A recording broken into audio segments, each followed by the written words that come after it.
Hey YouTube, it's IceFox here with Team Outbreak.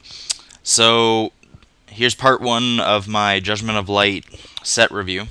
I'm going to be doing numbers 0 to 21 for part one. Um, Hopefully, there's only going to be 5 parts. I'm just kind of figuring that out. But anyway, the reason why I waited so long for the set review on Judgment of Light instead of doing it like right after it was released or shortly after is because I wanted to wait for the ban list. Now that the ban list is confirmed and we know what we're dealing with, it's kind of interesting, really. So anyway, we'll start off with our TCG card promo, Galaxy Serpent. It's a level 2 Dragon Tuner that with 0 defense, so it can be brought out with a box of friends. It's a little interesting, but you know, it's a vanilla card. I just like the text of it. It's just a little interesting. And I don't know why this is doing this.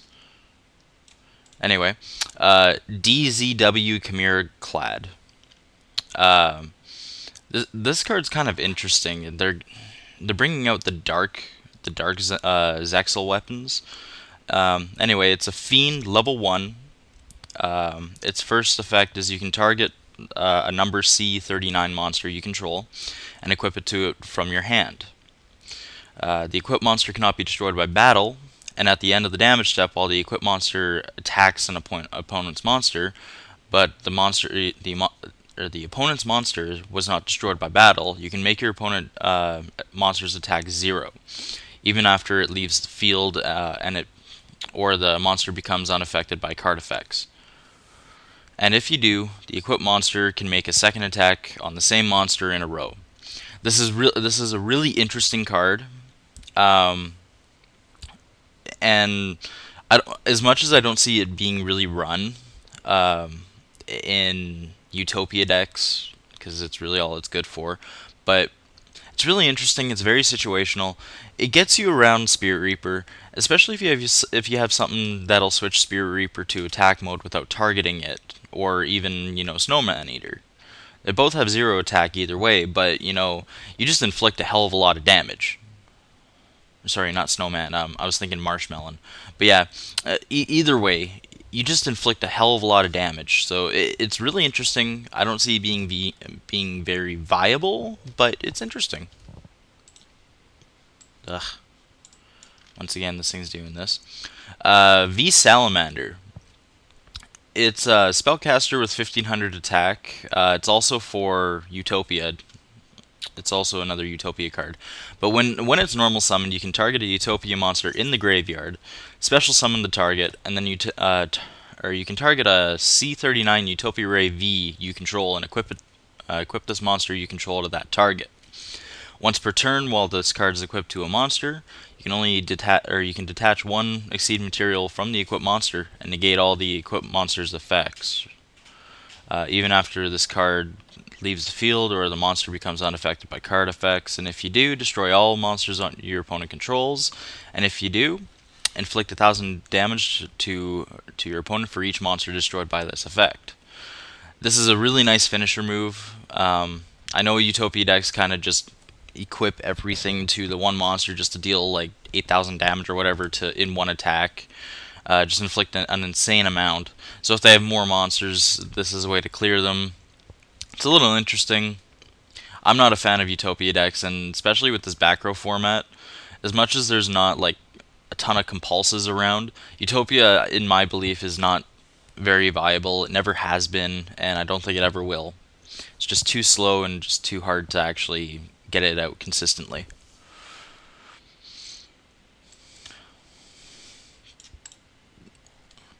Incept Motto, or Tomato.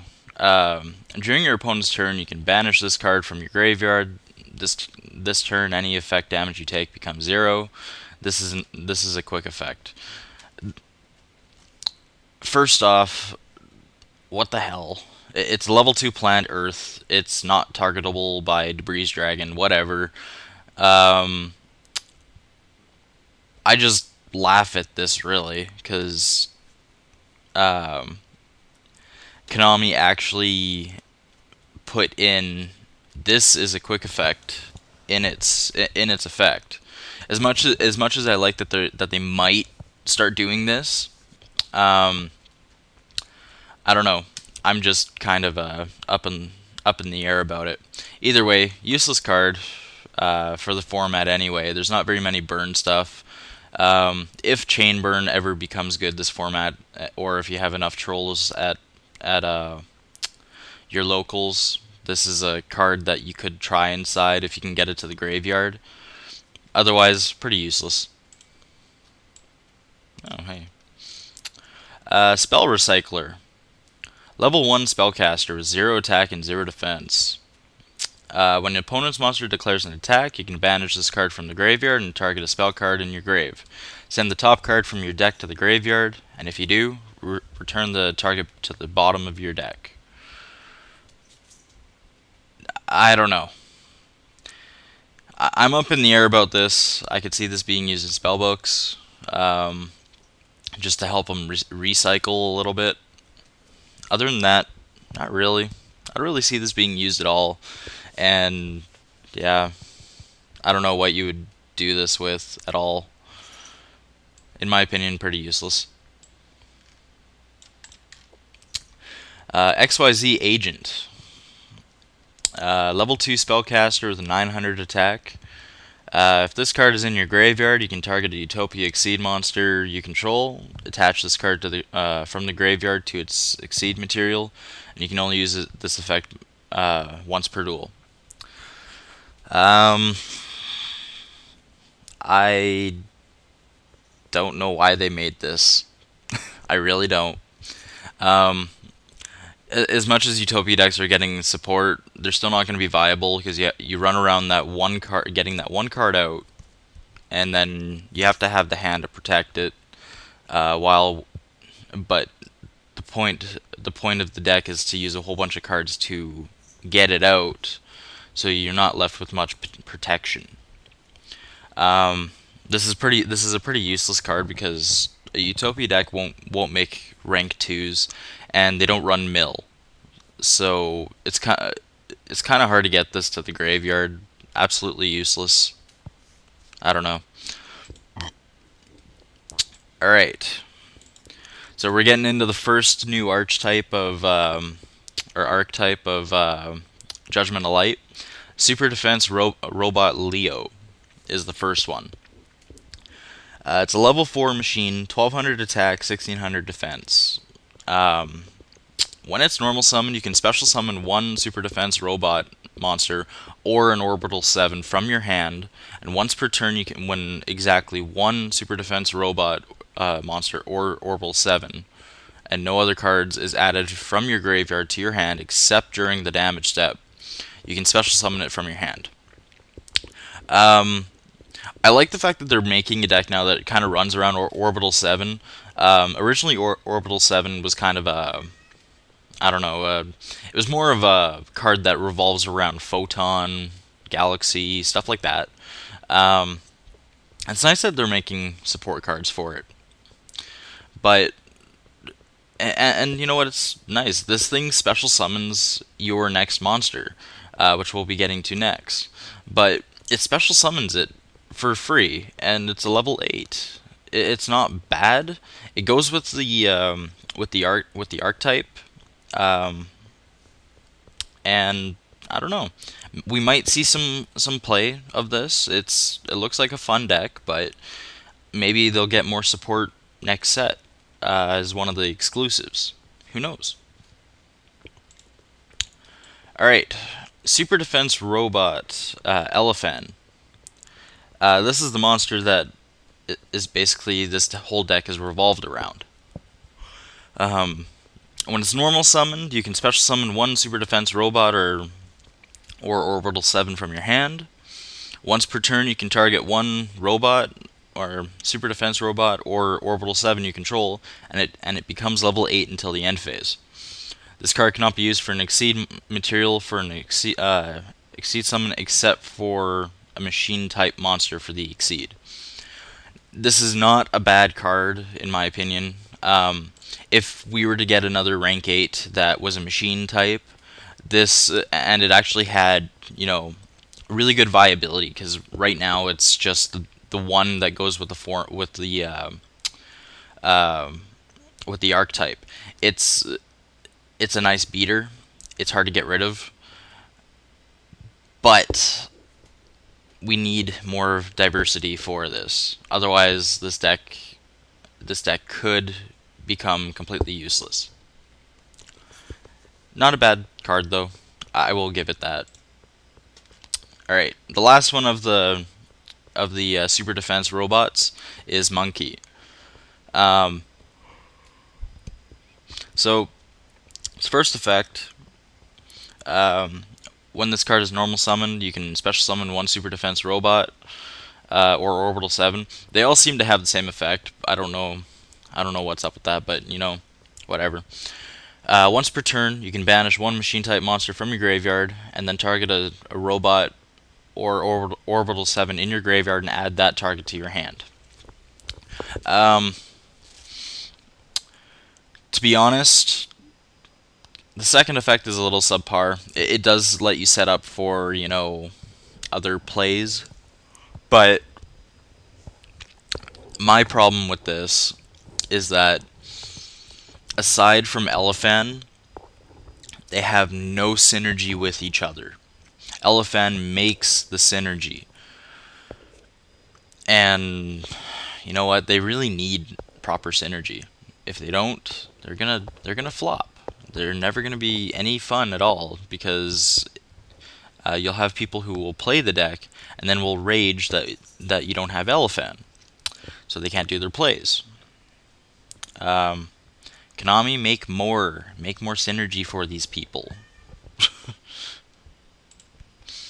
All right, so here's the second archetype, well, mini archetype anyway, of Judgment of Light. Star Seraph Scout. It's a level 4 fairy. We're getting more fairy monsters. 1200 attack, 1800 defense. When this card is normal summon, you can special summon one Star Seraph monster from your hand. It's not a bad effect. I just don't like the fact that it does it from the hand. As broke as it would be from the deck, it's still subpar archetype. Um,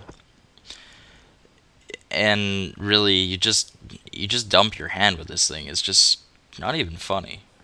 But mind you, it's a mini archetype. You never know.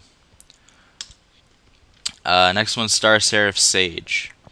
1600 attack, 1400 defense, level 4 fairy.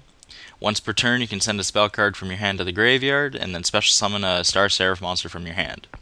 Like I said, this mini archetype makes you dump your hand like crazy. It's ridiculous. um, I don't think it's ever going to be worth it. Never will be, unless they come out with like some crazy support that makes them draw like crazy to hand, like they did with uh, um, Prophecy. Who knows, right? You never know. Last one for it is Star Seraph Sword. It's level 4 fairy, 1400 attack, 1000 defense. Once per turn, you can send a Star Seraph monster from your hand to the graveyard. This card's attack becomes original to the original attack of the sent monster until the end phase. So basically, this is your booster. If you send one of the other two to the graveyard from your hand, it goes either to 26 or 3000. It's not a bad beater, but you know, subpar. Um, it's just too much hand discarding, really, or revolving around the hand. It's just too much of that. In my opinion, the deck will never be good because of that. All right. Now, this is the second one, or third mini archetype of uh,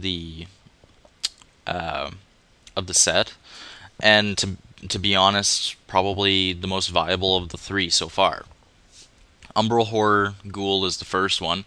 Once per turn, You can make this card's attack 0, and if you do, special summon one Umbral Horror monster with 0 attack from your hand. It's another hand effect, but it's not bad. So far, there's only one. But it is a Fiend monster, level 4, 1800 beater. So even if you do special summon, if you're going to do it with this deck, if you were to do this effect, you're going to be exceeding into something anyway, so you're going to go bigger. So it's not bad. Umbral Horror Uniform. When this card is destroyed by battle and sent to the graveyard while attacking a monster, you can special summon 2 Umbral Horror monsters from your deck, and if you do, or sorry, not if you do, you can only use the effect of Umbral Horror Uniform once per turn. So this would have been just an absolute amazing card had it just been destroyed by battle. Not having to attack a monster to be destroyed by battle. Mind you, there are cards that like Rainbow Life that you could use with this deck. You gain life points equal to the amount that you would have lost anyway. So it's not. If you combo like that, it's not entirely bad, but it's just a trolley archetype. I don't know. Seems a little subpar to me, but I'm not a huge fan of mini archetypes. And now just the troll of the archetype. Umbral Horror Will-O-Wisp. When this card is normal summoned or special summoned, you can target one Umbral Horror monster you control or in your graveyard, except this card, and this card's level becomes the current level of that monster.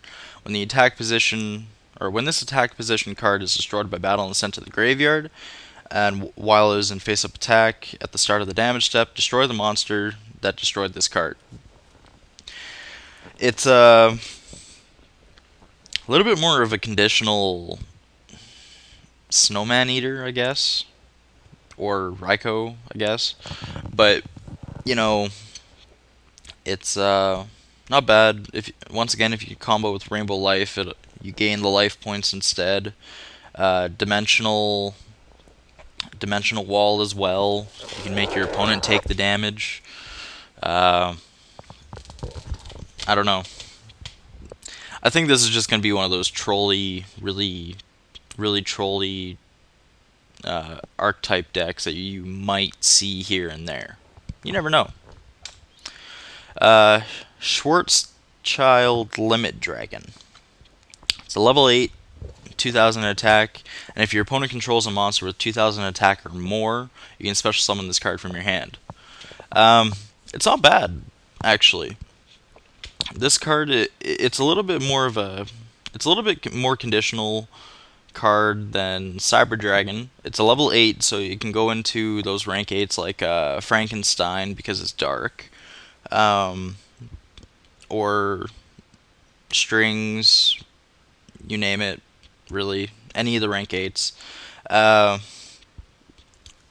It's not a bad condition though, because 2000 attack, how many people don't run a monster with 2000 attack or more, or use an Exceed monster with that or more? So it's a little bit more of a conditional version of Cyber Dragon. I don't really think it's going to be that much harder to bring it out. You just might not be able to do it really early game. It's not a bad card. We might see play of this. Who knows, right? Alright, so we are now starting the actual really good archetype of the set, Bujin Yamato. The Bujins on their own are a really strong deck. They have an Honest, they have, a sort of like a Raikou, I guess. I don't know what card to compare it to. And plus, they also have a bunch of defense cards. So Yamato is the card that this whole thing revolves around right now because it's the only Beast Warrior monster, and most of these Bujin cards require a Beast Warrior to either activate or to do something. So it's a level 4 Beast Warrior, 1800 attack. It's light. Once per turn during your end phase, you can add a Bujin monster from your deck to hand, and then send one card from your hand to the graveyard. You can only control one Yamato on the field. I do see why they put that condition in. I do like it. And I like the fact that they made his effect optional. So it can dodge Valor. Valor is completely useless against this card. To be honest, I just love these cards. And I guess people lately have noticed a similarity. Yamato kind of looks like Jaden, and a card from the next set looks like another GX character. It's kind of funny, but you know, I just like it. All right, so we got our Destructor here, Bujinji Quillin. I really, in hindsight of the name change, I really like the War Gods better. It was such a better name, but they had to change it. And I'm so sad about that. It was such a cool name. Anyway, light. He's a light level 4 beast with 1600 attack. If you control a Beast Warrior type Bujin monster, you can banish this card from the graveyard, and then target one face-up card your opponent controls and destroy the target. You can only use the effect of Bujinji Quillin once per turn. It's not a bad effect, really. I really like it. Helps you get over problem cards. You name it. It's really hard to get to get around. I love this thing. Alright. Bujinji Wolf. Level 4 Beast Light Monster, 1100 attack, 2000 defense. Other Beast Warrior, and Winged Beast type monsters you control cannot be destroyed by battle. So, I really don't know. This card is very useless for the archetype. While you are protecting Yamato and other cards, this card has a high defense value, but you're really never going to have it in face-up defense. At least not for the first time. By then it'll probably die. It's interesting, and I can see this more likely being used in like maybe Beast Stun or other decks that other than Bujins, just because it protects the other ones as well. It doesn't specifically say the Bujins, so I don't know. Not the greatest card, but not the worst. There's been worse. Bujinji Crane, level 4 Winged Beast Light, 1600 attack, and this is the archetype's Honest. This is a hell of a lot better than Kalut as well. Blackwings get shitted on by this card. It's not even funny. They have to drop 2 Kaluts on any of your Beast Warriors just to get over the possible Crane. It's retarded. During damage calculation, and that's the nice part about this, is it only activates in damage calc. And in either player's turn, if a Beast Warrior type Bujin monster you control battles an opponent's monster, you can send this card from your hand to the graveyard, and the attack of the monster becomes double its original attack during the damage calculation only.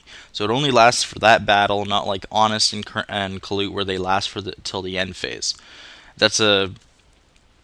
While this is a really good card, I like the limitation as much as I hate it. We didn't need another Kalut sort of thing where it lasted till the end phase. That would just be ridiculous. The nice thing about Crane is that it statics your Beast Warriors to a set amount of attack. So if you've lanced it, dressed, you name it, minus its attack, halved it, it could be 0, you don't care. It could be more than its original already. This will static it to a set amount and nothing else. Anything else that's minused, anything else that's plussed, it doesn't count. If there's a side effect to those cards that is there, so like Lance or Dress, where they stop destruction or unaffected by spell and traps, it'll still be there for the rest of the turn.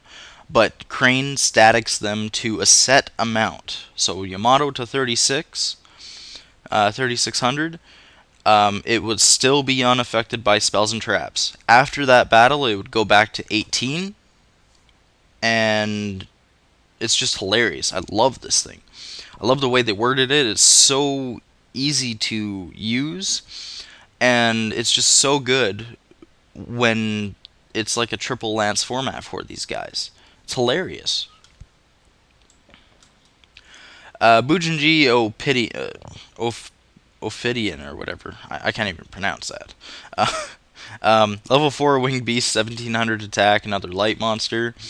During your main phase 1, you can send this card from your hand to the graveyard, and then target one Bujin monster you control. It can attack your opponent's life points directly this turn. This is a really, subpar card. I don't ever. I mean, I kind of see this being used, but not really. There's very little that this card would do anything against. Mind you, it's like attack directly with Yamato or something. I don't care. Just to deal that last little bit of damage, maybe. I don't know. That's about all I can think of. It's really subpar for the archetype. So, I don't know. Anyway, that was number 21 of the set. So this is the end of part 1.